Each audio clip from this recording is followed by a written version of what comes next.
Olá, meu irmão, minha irmã. Mais uma vez começa o programa Voz da Igreja. Obrigado por estar conosco neste horário, neste canal, nesta emissora. Obrigado por mais uma vez estar sintonizado para esta partilha da nossa fé missionária, para mais uma vez escutarmos a palavra de Deus. Deus que fala ao nosso coração, nos mostra o caminho, nos abre os horizontes e é sempre para nós uma alegria, um consolo, poder debruçar-nos sobre a palavra para dialogar com Deus. Bebendo da fonte é o nosso primeiro bloco. Se você tem aí por perto a sua Bíblia, pode tomá-la. Vamos aprender a manusear também a palavra de Deus. Estamos no mês de setembro, mês da palavra de Deus aqui no Brasil. E vamos então tomar o nosso texto deste domingo, o 24º domingo do tempo comum, dentro então do mês de setembro, mês da palavra de Deus. Vamos tomar o texto de Lucas, que é o evangelista deste ano. Lucas capítulo 15, versículos de 1 até o 32.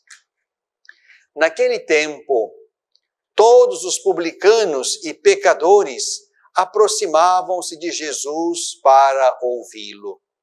Os fariseus e os escribas, porém, murmuravam, dizendo: esse homem acolhe os pecadores e come com eles. Então Jesus contou-lhes esta parábola.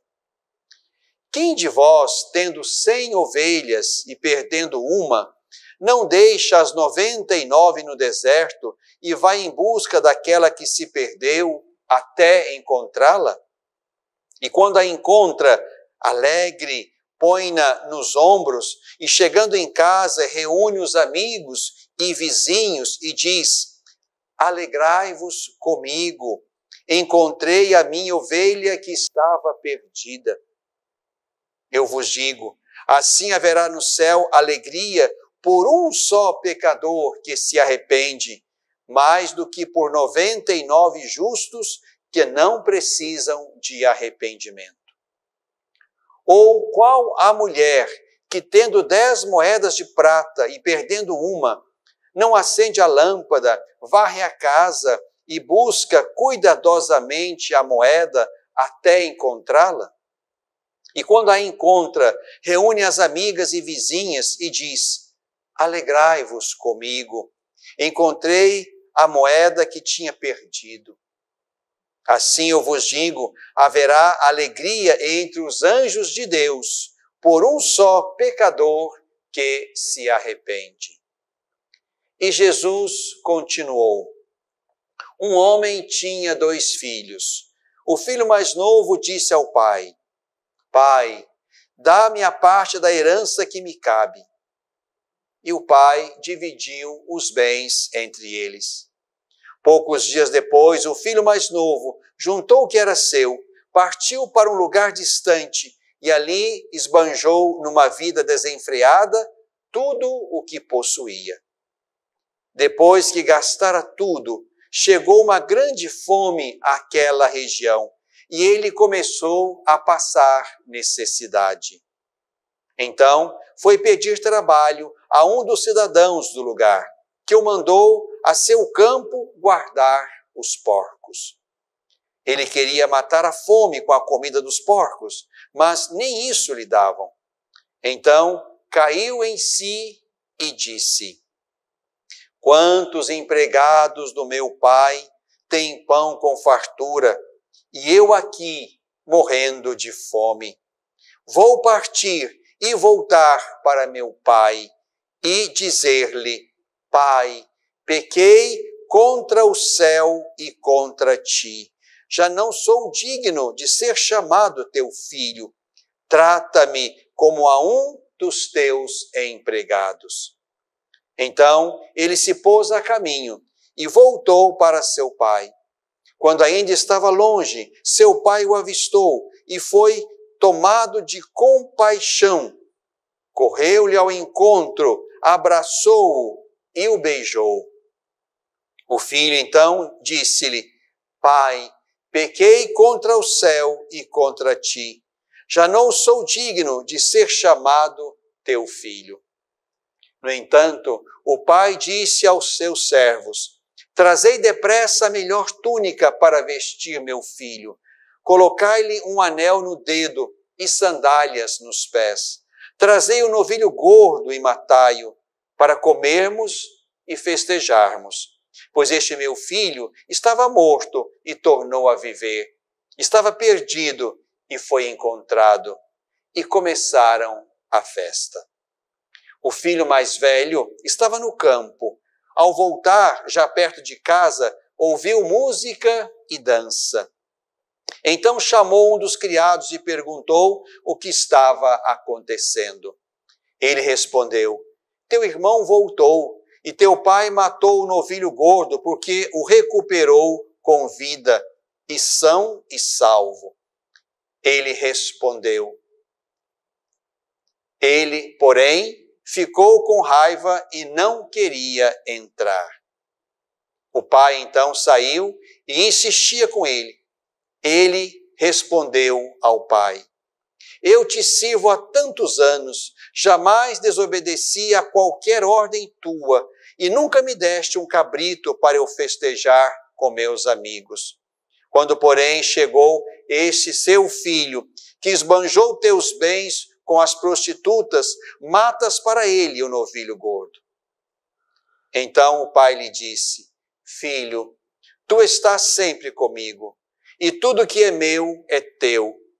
Mas era preciso festejar e alegrar-nos, porque este teu irmão estava morto e tornou a viver. Estava perdido e foi encontrado. Meu irmão, minha irmã, este belo e longo texto de São Lucas, que está no capítulo 15, é todo o capítulo 15, é exatamente o coração deste terceiro evangelho. Lucas é, por excelência, o evangelista da misericórdia. E aqui estão exatamente as 3 parábolas que tratam da misericórdia. A parábola da ovelha perdida, da moeda perdida e a parábola chamada dos 2 filhos ou do filho pródigo. Aqui nós podemos penetrar o coração de Deus e, ao mesmo tempo, podemos também encontrar um estímulo ao coração do pecador que quer sair deste lugar, não quer permanecer no seu lugar de pecado. E aqui, então, podemos, neste texto de Lucas, perceber que o coração de Deus é o coração da misericórdia. Jesus é a encarnação da misericórdia de Deus. É olhando para Jesus, escutando Jesus, aprendendo de Jesus, que nós percebemos, portanto, que o que Deus quer não é a morte do pecador, como antes o profeta Ezequiel tinha ensinado, mas Deus quer que o pecador se converta e viva. Assim, nós encontramos aqui, ao final da parábola da ovelha perdida, uma bela palavra de Jesus. Haverá no céu mais alegria por um só pecador que se converte do que por 99 justos que não precisam de conversão. Deus quer e se alegra com o pecador que volta a ele. No final da segunda parábola, das 10 moedas, haverá alegria entre os anjos de Deus por um só pecador que se converte. Deus quer de volta aquele que ele, Deus, fez para si, cada criatura humana, o pecador, a pecadora. Deus quer que esse volte a ele pela via da conversão. E a longa, bela e detalhada parábola do filho pródigo nos põe exatamente diante dessa disposição do coração humano. Vou-me embora, vou voltar para meu pai. Esta é a decisão certa, é o sentimento certo, é o movimento certo da vida. O pecado nos afasta do Pai, nos faz perder a visão do Pai, o afeto do Pai, a intimidade do Pai, a casa do Pai. A conversão nos leva de volta. nos leva de volta e nos põe dentro e debaixo do aconchego do Pai, da casa do Pai. E aí, junto do Pai, nós não somos escravos, não somos servos. Eu trabalho para ti há tantos anos, disse o filho mais velho. Não é esta a disposição também dos que são de Deus. Nós não somos escravos de Deus, mas estamos na obra de Deus, fazendo o que Deus quer de nós, e é aí que nós nos realizamos, somos felizes, encontramos o bem que nós precisamos para dar sentido à nossa vida, à nossa história, o nosso tempo. Meu irmão, minha irmã, a liturgia deste domingo é um convite à conversão. A minha conversão e a sua conversão. Podemos voltar para Deus, independente de qual tenha sido o nosso pecado. Deus se alegra com o pecador que volta. Até aquele pecador que tocou as sujeiras mais ordinárias e podres do mundo, como aquele homem que foi cuidar de porcos. Aqui o importante é ir, voltar para o Pai, tomar a disposição de voltar ao nosso único e grande amor, que é Deus mesmo. E a partir de Deus, reorganizar nossa vida, reorganizar nosso ambiente, nossa sociedade, nossa pátria e tudo por onde passamos. O pecador convertido não só dá cara nova a si mesmo, mas também dá cara nova aos ambientes onde ele está inserido. Conversão é o convite da liturgia desse domingo. Bebemos da fonte.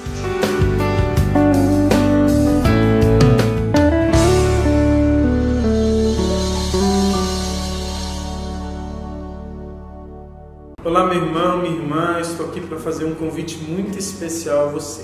Dia 17 e 18 de setembro, nós teremos o segundo módulo do aprofundamento Amor Fecundo. Esse tem como tema Chamados ao Amor. Nós falaremos de temas da atualidade, à luz e a visão da teologia do corpo de João Paulo II. Então, falaremos sobre teologia de gênero, cultura de morte e tantos outros temas que estão aí batendo a nossa porta, porém, com a visão e a resposta que a teologia do corpo tem para todos esses temas. Então você não pode perder. 17 e 18 de setembro, Amor Fecundo, aprofundamento de teologia do corpo, aqui na Missão Maria de Nazaré. Mais informações no telefone aí desse vídeo.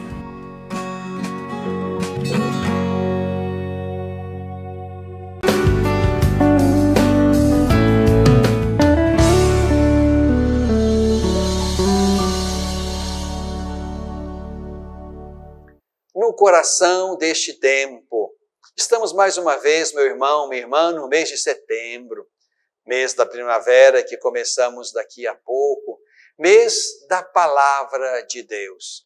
Desde 1971, aqui no Brasil, nós vivemos o mês de setembro como o mês da Palavra de Deus, o mês da Bíblia.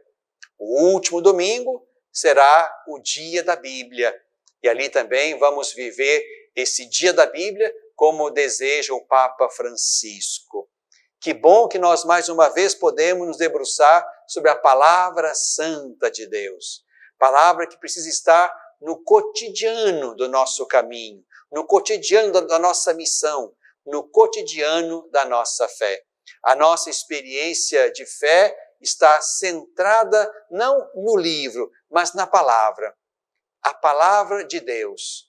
São Bernardo dizia, citando um salmo, Deus falou uma vez, e ele continua, falou uma vez e fala sempre, fala de modo permanente e perpétuo, falou e não parou mais. É assim que nós vamos também, ao longo do tempo e ao longo da missão, dialogando com Deus. A palavra santa de Deus é luz para os nossos passos.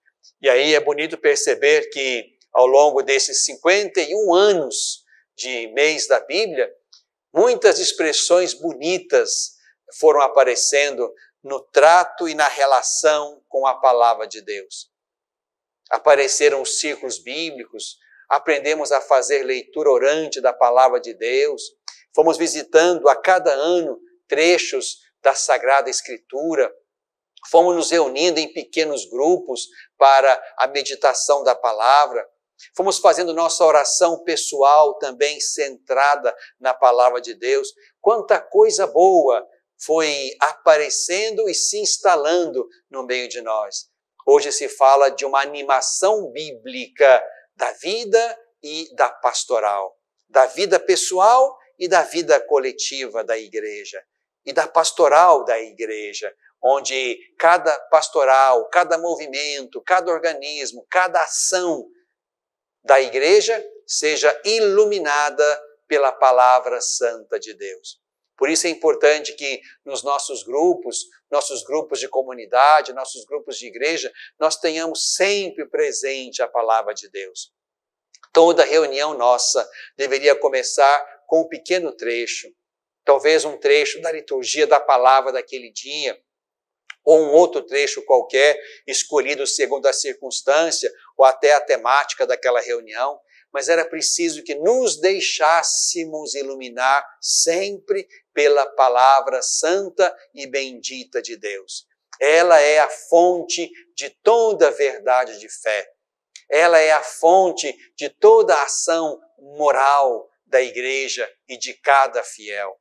A palavra de Deus é para nós o centro, o cerne, a rocha sobre a qual nós construímos o nosso caminho de fé. Palavra que é lida, interpretada, ensinada ao longo da tradição da igreja. Por isso, juntando a Sagrada Escritura e a Sagrada Tradição, o texto escrito e a pregação e o ensinamento desse texto, nós vamos então mergulhando cada vez mais no mistério de Deus. Convido você, meu irmão, minha irmã, a também colocar no centro da sua fé, no centro da sua oração, no centro da sua espiritualidade, a palavra de Deus. Sobretudo, e isso é importante, os evangelhos. Precisaríamos, como muitos santos fizeram, precisaríamos quase que saber de memória os evangelhos. Não se tratando simplesmente de guardar um conteúdo, mas guardá-los como quem guarda o tesouro, o patrimônio principal da nossa experiência religiosa. E ali nos encontramos exatamente não só com palavras de Jesus, mas com Jesus mesmo, que é a palavra. Por isso os evangelhos ocupam o centro da nossa leitura orante da palavra de Deus. É a partir de Jesus que nós interpretamos os outros textos, interpretamos também passagens difíceis, complexas, obscuras. É a partir de Jesus, da sua palavra, do seu ministério, da sua vida, da sua paixão, morte e ressurreição, que nós entendemos, interpretamos e penetramos o mistério de toda a palavra de Deus contida na Sagrada Escritura. Neste ano de 2022, somos convidados a ler o livro de Josué. O livro de Josué. O livro de Josué faz parte do conjunto chamado livros históricos.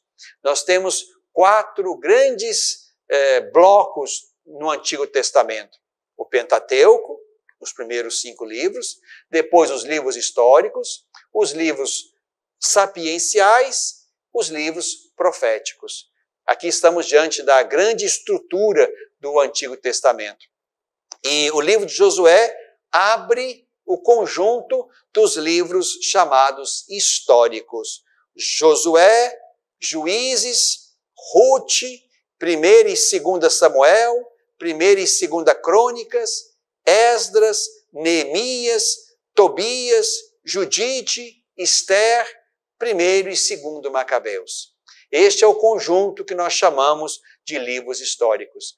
E aqui, entendendo históricos, não no sentido de fazer relatos com dados precisos e fechados, mas aqui estamos falando de uma experiência religiosa, de uma leitura teológica da história. É o olhar de fé que se põe sobre a história a partir de um ponto futuro. A partir de um ponto futuro se olha para trás, se reinterpreta, se visita com fé ainda maior e com, às vezes, o coração sofrido e partido pelos problemas daquele momento futuro, se visita, então, este momento anterior, onde Deus agiu, onde Deus interveio e ali ele realizou maravilhas que poderá realizar em outros tempos. E assim, a palavra e a leitura da história vão ajudando a iluminar e a estimular o caminho na direção do futuro. Então, neste ano, nós vamos ler, somos chamados a ler, o livro de Josué. São 24 capítulos. Não é um texto assim tão pequeno, mas é um texto que pode ser lido aos poucos, para que assim possamos saborear de fato aquele momento bendito em que o povo de Deus, lá no final do exílio na Babilônia, portanto bem adiante, foi lá que esse livro foi escrito, foi composto, e ali, no final do exílio, lá na Babilônia, esse povo então visita a história, visita e volta o seu olhar de fé há 700 anos atrás. E ali então, no meio da provação, no meio da escravidão, no coração do exílio, esse povo visita a história e percebe o que Deus fez. E aqui estamos exatamente no contexto em que o livro nos põe na entrada na terra prometida. Josué é aquele que Moisés, por decisão de Deus, escolhe e é colocado como que vai entrar com o povo na terra prometida. Josué, então, entra com o povo e ali organiza as tribos, vai se apossando dos espaços que Deus tinha prometido como dom, da terra onde Deus prometeu que o seu povo poderia viver na paz, na alegria, na terra onde corria leite e mel. É exatamente aí, um povo que está lá no exílio, sem terra, sem liberdade, sem templo, sem soberania. Esse povo visita, reconta, relê a história quando ele, o povo santo de Deus, entrou lá na terra prometida. Depois de um caminho longo de deserto, depois de atravessarem o rio Jordão, depois de cercearem Jericó, até que as suas muralhas caíssem, e aí puderam entrar e assumir aquela terra como deles, como dom de Deus, é aí que esse povo encontra motivação e força para também esperar, desejar e construir de novo a liberdade depois da experiência desastrosa do exílio na Babilônia. Por isso, meu irmão, minha irmã, aqui esse texto de Josué ajudou o povo na situação de dor, na situação de escravidão, ajudou esse povo a alimentar a esperança da intervenção bondosa e poderosa de Deus. É assim que nós também precisamos ler o nosso texto. Nessa Semana da Pátria, em que celebramos os 200 anos da nossa independência brasileira, somos chamados também, como homens e mulheres de fé, a ler de novo o livro de Josué, a olhar para trás, não só para o nosso povo, mas por tudo aquilo que Deus fez na história da humanidade e perceber que Deus também quer para nós um futuro feliz, um futuro bom. E Ele haverá de estar conosco no caminho. Basta a nossa fidelidade a Ele, fidelidade à Sua palavra, fidelidade a Jesus, fidelidade ao Evangelho, fidelidade ao Reino. Aqui estão as bases para que possamos, com Deus, construir também um Brasil que seja casa de irmãos, casa de Deus com os seus filhos que moram aqui. Temos muitas coisas a vencer. Estamos num período eleitoral, queremos que no discernimento maduro e sadio e evangélico possamos escolher aqueles que vão nos dirigir, a fim de que possamos, como nação soberana, crente, cristã, encontrar caminhos para construir um Brasil cada vez mais marcado pela experiência da fé, pela experiência de Deus, pela abertura e docilidade ao Espírito Santo, para que possamos fazer uma história onde os valores verdadeiramente evangélicos estejam nos alicerces da nossa sociedade brasileira. Vamos juntos e com Josué vamos também construir um Brasil onde Deus e nós façamos uma bela história e onde nós, como irmãos, possamos cuidar uns dos outros, começando pelo cuidado dos mais pobres. No coração deste tempo.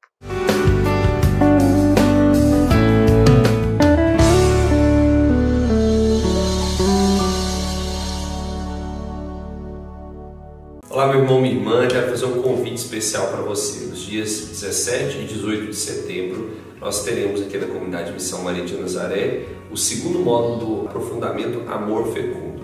O aprofundamento Amor Fecundo é um retiro de formação humana pautado na teologia do corpo do Papa João Paulo II.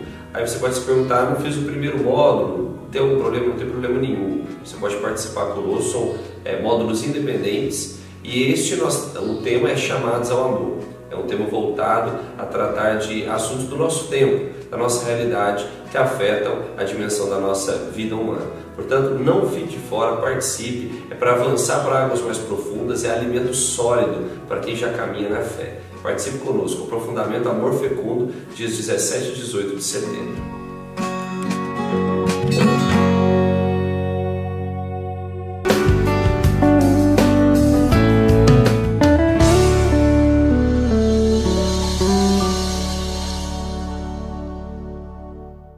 Na tradição da Igreja, no nosso caminho de fé, nos encontramos com Deus que elegeu um povo, o acompanhou, o libertou da escravidão e deu a este povo terra livre, soberana e boa.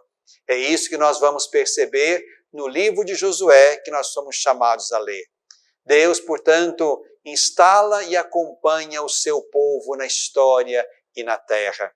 Isso nos faz pensar, meu irmão, minha irmã, o quanto é importante para nós o chão que pisamos.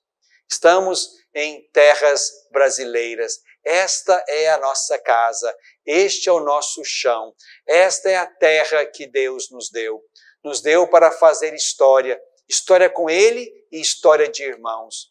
Por isso é muito importante que nessa Semana da Pátria nós de fato renovemos o nosso amor pelo país.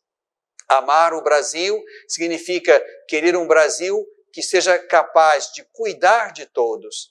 Amar o Brasil significa também preservar nossas belas e abundantes florestas e rios. Amar o Brasil significa não deixar de fora nenhum dos irmãos que precisam de comida, de trabalho, de casa e de direitos humanos que vão resguardar-lhes a vida e a dignidade. Amar o Brasil significa construir aqui uma pátria crente, uma pátria que teme a Deus, uma pátria que não se constrói sem os alicerces da fé e da religião. Portanto, na tradição da Igreja, precisamos rezar pela nossa pátria e fazemos isso sempre. Rezar pelos governantes, rezar agora neste tempo de eleições, para que aqueles que a democracia haverá de escolher pela via do voto sejam homens e mulheres capazes de olhar para o Brasil sem deixar ninguém de fora, começando as atenções e os cuidados com os mais fracos, os mais vulneráveis, os mais pobres. São esses aí os preferidos de Deus. Na tradição da Igreja, somos chamados a olhar para o Brasil como a nossa grande e bela casa comum, que precisa sempre de novos e grandes cuidados. Esta casa pertence a todos e nós precisamos viver aqui como uma grande e bela comunidade de irmãos, uma grande e bela família de irmãos. Rezemos então, nessa semana, neste mês, neste caminho de preparação para as eleições gerais, vamos rezar para que, de fato, o que estamos para viver seja um lugar e um momento favoráveis para sonhar um Brasil novo, um Brasil capaz de cuidar dos seus filhos e filhas, um Brasil soberano, verdadeiramente independente e capaz de lidar com a sua própria história sem amarras, sem corrupções, sem esquecimentos, sem nada que possa colocar o Brasil na contramão de Deus e do Reino. Rezemos então. Rezar também haverá de desenhar um outro e belo horizonte para a nossa pátria, na tradição da Igreja.